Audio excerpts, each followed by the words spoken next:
நாடாளுமன்ற தொகுதி மறுவரை பொறுத்தவரை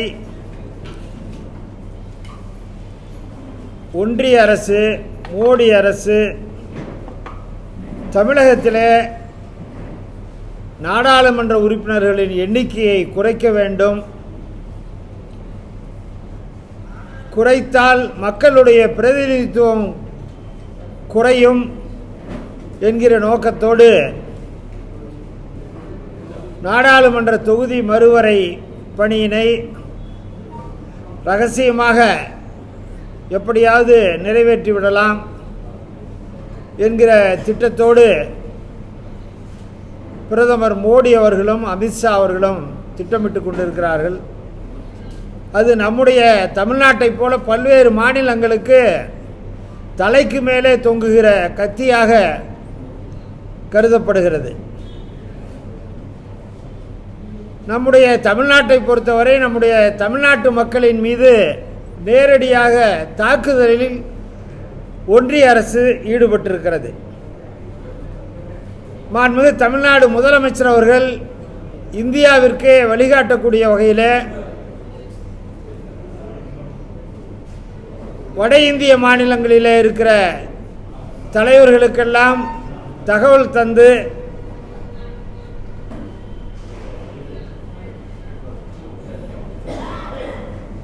ஜாயிண்ட் ஆக்ஷன் கமிட்டி என்கிற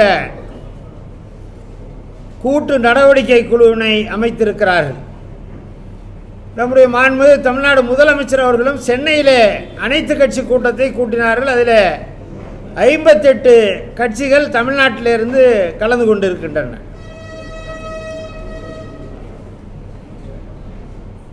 இந்த ஜாயிண்ட் ஆக்ஷன் கமிட்டி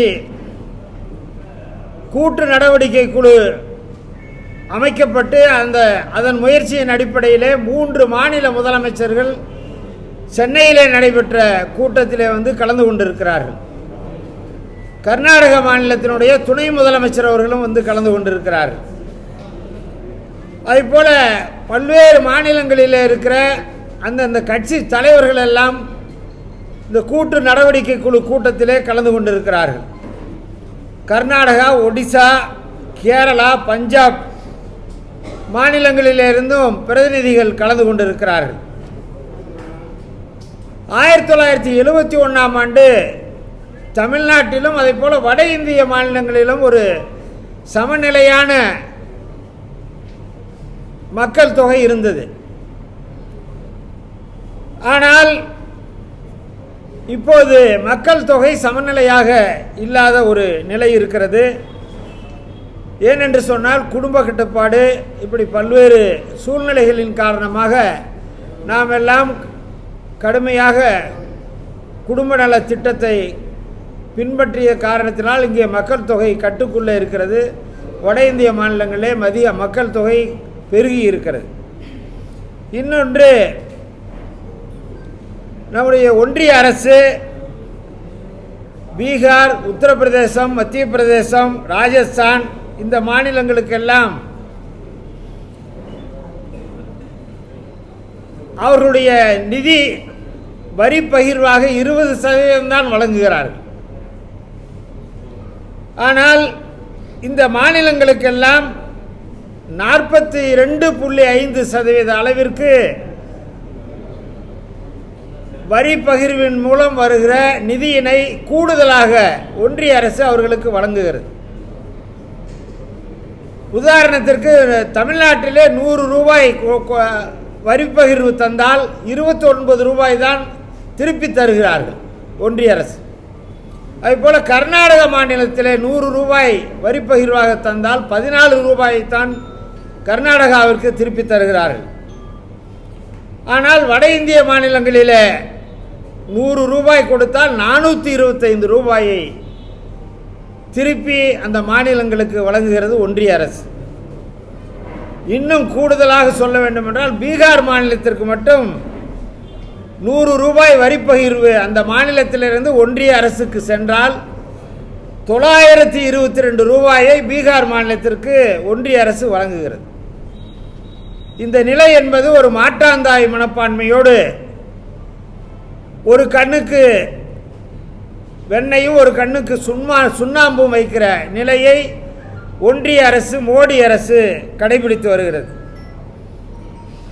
எம்பிக்களின் எண்ணிக்கை, நாடாளுமன்ற உறுப்பினர்களுடைய எண்ணிக்கை குறைகிற போது தமிழ்நாடை போல மற்ற மாநிலங்களிலே,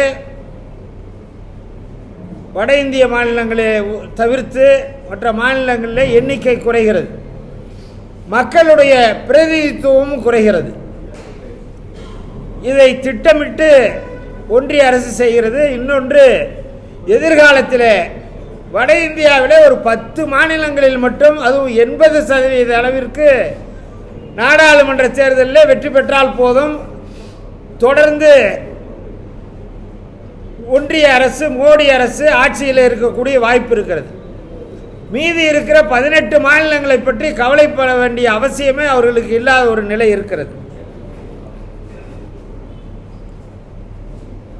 ஒன்றிய அரசினுடைய இந்த மாற்றாந்தாய் போக்கினால் மக்களுக்கு, அதுவும் குறிப்பாக தமிழ்நாட்டு மக்களுக்கு பெரும் பாதிப்பு ஏற்பட்டிருக்கிறது. தொகுதி மறுவரை குறித்து பிரதமர் மோடி அவர்களோ உள்துறை அமைச்சர் அமித்ஷா அவர்களோ ஒரு மௌனமாக இருக்கிற நிலையிலே இருக்கிறார்கள். மேலும் உங்களுக்கெல்லாம் தெரியும், கல்வி அமைச்சர், ஒன்றிய கல்வி அமைச்சர் தமிழ்நாட்டு மக்கள் நாகரிகமற்றவர்கள் என்றெல்லாம் நாடாளுமன்றத்திலே சொன்னார், மன்னிப்பும் கேட்டிருக்கிறார். இன்றைக்கு கடந்த 2 ஆண்டுகளாக மணிப்பூர் பற்றி எரிகிறது. கடுமையான பாதிப்புக்கு அந்த மாநில மக்கள் ஆளாகி இருக்கிறார்கள். அந்த மாநிலத்திற்கு ஒன்றிய அரசிலிருந்து பிரதம அமைச்சரோ மற்றவர்களோ யாரும் செல்லாத ஒரு மோசமான நிலை இருக்கிறது. அதற்கு காரணம் என்னவென்றால், அங்கே மக்களுடைய பிரதிநிதித்துவம் குறைவாக இருக்கிறது. நாடாளுமன்ற உறுப்பினர்களுடைய எண்ணிக்கை அதிகமாக இருந்தால் ஒன்றிய அரசுக்கு ஒரு அச்சம் இருக்கும். எனவேதான் மணிப்பூரை புறக்கணிக்கிறார்கள். மாண்புமிகு தமிழ்நாட்டுடைய முதலமைச்சர் அவர்கள் கூட்டு நடவடிக்கை குழுவினை கூட்டி அந்த குழுவின் நடவடிக்கையை பார்த்து தேசிய அளவிலே மிகப்பெரிய முக்கியத்துவம் வந்திருக்கிறது. நம்முடைய ஊடக நண்பர்களை, பத்திரிகை மற்றும் ஊடக நண்பர்களை அன்போடு கேட்டுக்கொள்கிறேன். தமிழ்நாடு முழுக்க இந்த தொகுதி மறுவரை பிரச்சனையை நீங்கள் தான் எடுத்து செல்ல வேண்டும் என்று உங்களை எல்லாம் அன்போடு, பணிவோடு உங்களை எல்லாம் கேட்டுக்கொள்ள விரும்புகிறேன். நம்முடைய மாண்புமிகு தமிழ்நாடு முதலமைச்சர் அவர்களுடைய கோரிக்கை, அதேபோல வட இந்தியாவிலிருந்து வந்த தலைவர்கள், அதேபோல தென்னிந்தியாவிலிருந்து வந்த முதலமைச்சர்கள், தலைவர்கள் எல்லாம் கூட அடுத்த 25 ஆண்டுகளுக்கு தொகுதி மறுவரை தேவையில்லை, அதை நிறுத்தி வைக்க வேண்டும் என்கிற கோரிக்கையை வலிமையாக வலியுறுத்தி இருக்கிறார்கள். இன்னொன்று, 100 நாள் வேலைவாய்ப்பு திட்டம். இதற்காக 4000 கோடி ரூபாய்க்கு மேல் தமிழ்நாட்டிற்கு வர வேண்டிய நிதியை ஒன்றிய அரசு, மோடி அரசு நிறுத்தி வைத்திருக்கிறது.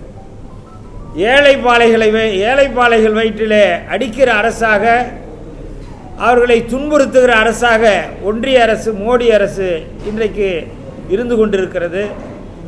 எனவே அதையும் நம்முடைய மாண்புமிகு முதலமைச்சர் அவர்கள் கண்டித்திருக்கிறார்கள்.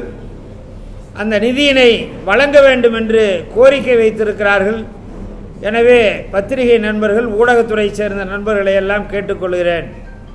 இந்த நாடாளுமன்ற தொகுதி மறுவரை குறித்தும் ஒரு மாற்றாந்தாய் மனப்பான்மையோடு பல்வேறு துறைகளிலே, கல்வித்துறையாக இருந்தாலும், அது மகாத்மா காந்தி பெயரிலே இருக்கிற ஊரக வேலை உறுதி திட்டமாக இருந்தாலும், நிதி வழங்காமல் புறக்கணிக்கிற ஒன்றிய அரசுடைய நிலையினை பொதுமக்களிடத்திலே நீங்கள் எடுத்து செல்ல வேண்டும் என்று உங்களை எல்லாம் மீண்டும் வலியுறுத்தி கேட்டுக்கொள்கிறேன்.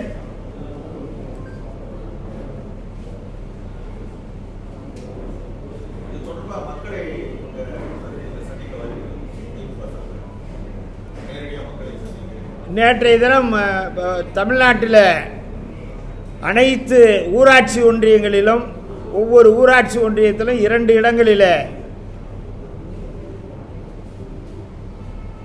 மகாத்மா காந்தி தேசிய ஊரக வேலை உறுதி திட்டத்திலே நிதி வழங்காதது குறித்து மிகப்பெரிய அளவிலே ஆர்ப்பாட்டம் நடைபெற்றிருக்கிறது. தொடர்ந்து நாடாளுமன்ற தொகுதி மறுவரை பொறுத்தவரை மாண்புமிகு முதலமைச்சர் அவர்களும் கூட்டு நடவடிக்கை குழுவில் இருக்கக்கூடிய முதலமைச்சர்கள், துணை முதலமைச்சர், பல்வேறு அரசியல் கட்சி தலைவர்கள் எல்லாம் தொடர்ந்து வலியுறுத்தி வருகிறார்கள். இது குறித்து மாண்புமிகு தமிழ்நாடு முதலமைச்சர் அவர்களும் கூட்டு நடவடிக்கை குழுவும் தொடர்ந்து அதற்கான முடிவை எடுப்பார்கள். அதனையொட்டி எதிர்காலத்திலே என்ன திட்டம் என்பதை அவர்கள் வகுத்து தருவார்கள்.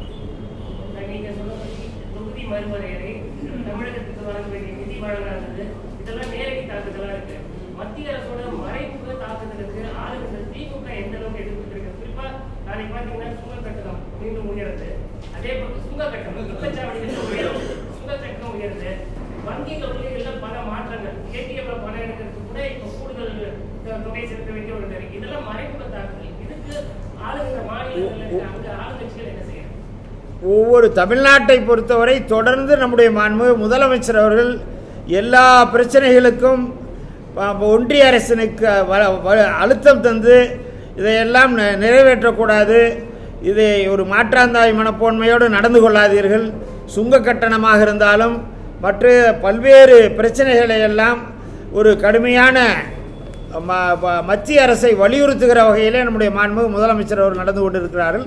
அதேபோல் பாதிக்கப்படுகிற மாநிலங்களிலேயும் முதலமைச்சர்களாக இருக்கக்கூடியவர்கள், அரசியல் கட்சி தலைவர்கள்லாம் தொடர்ந்து வலியுறுத்தி கொண்டிருக்கிறார்கள். ஆனால் காது கேளாத நிலையிலே ஒன்றிய அரசு தொடர்ந்து இருந்து கொண்டிருக்கிறது.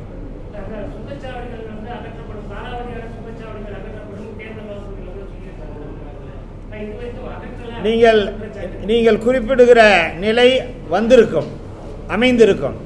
இந்தியா கூட்டணி ஒன்றியத்திலே ஆட்சி அமைந்திருக்குமே ஆனால் நிச்சயமாக சுங்க சாவடிகள்லாம் எடுக்கப்பட்டிருக்கும், சுங்க கட்டணம்லாம் வசூலிக்கப்படாத ஒரு நிலை ஏற்பட்டிருக்கும். ஆனால் வட இந்தியாவிலே தேர்தல் நேரத்தில் சற்று மாறுபாடு ஏற்பட்ட சூழ்நிலையில் அதை நிறைவேற்ற முடியாத ஒரு நிலை ஏற்பட்டிருக்கிறது.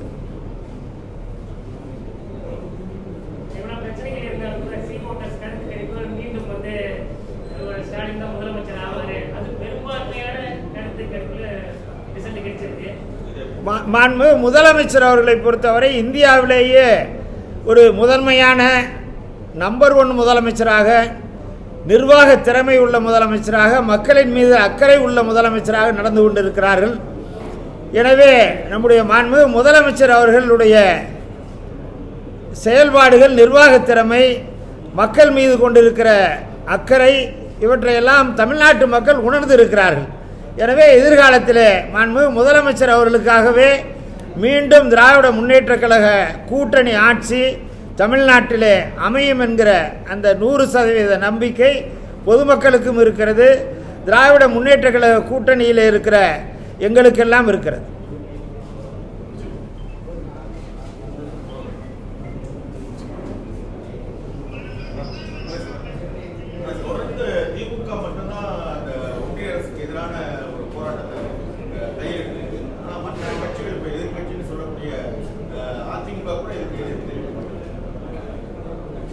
இன்றைக்கு நாளிதழ்களில் பார்த்திருப்பீர்கள், அமித்ஷா அதிமுகவோடு கூட்டணி பேச்சுவார்த்தை நடைபெறும், இறுதியிலே அறிவிக்கப்படும் என்றெல்லாம் நம்முடைய உள்துறை அமைச்சர் அமித்ஷா அவர்கள் சொல்லியிருக்கிறார்கள்.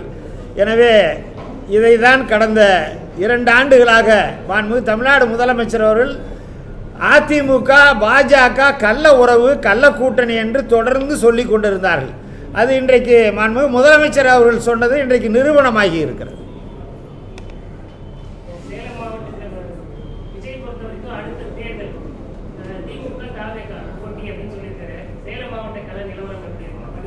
இது எங்களுடைய தலைமை முடிவு செய்யும். அதிமுகவை பற்றி கேளுங்கள். இதெல்லாம் எங்களுடைய தலைமை என்ன முடிவெடுக்கிறதோ அதன்படி எங்களுடைய செயல்பாடு அமையும். திராவிட முன்னேற்ற கழகத்திற்கு போட்டி அதிமுக. அவர்களுக்குள்ளே இருக்கிறார்கள். நானா நீயா யார் இரண்டாம் இடத்தில் இருப்பது என்று அவர்களுக்குள்ளே போட்டி இருக்கலாம்.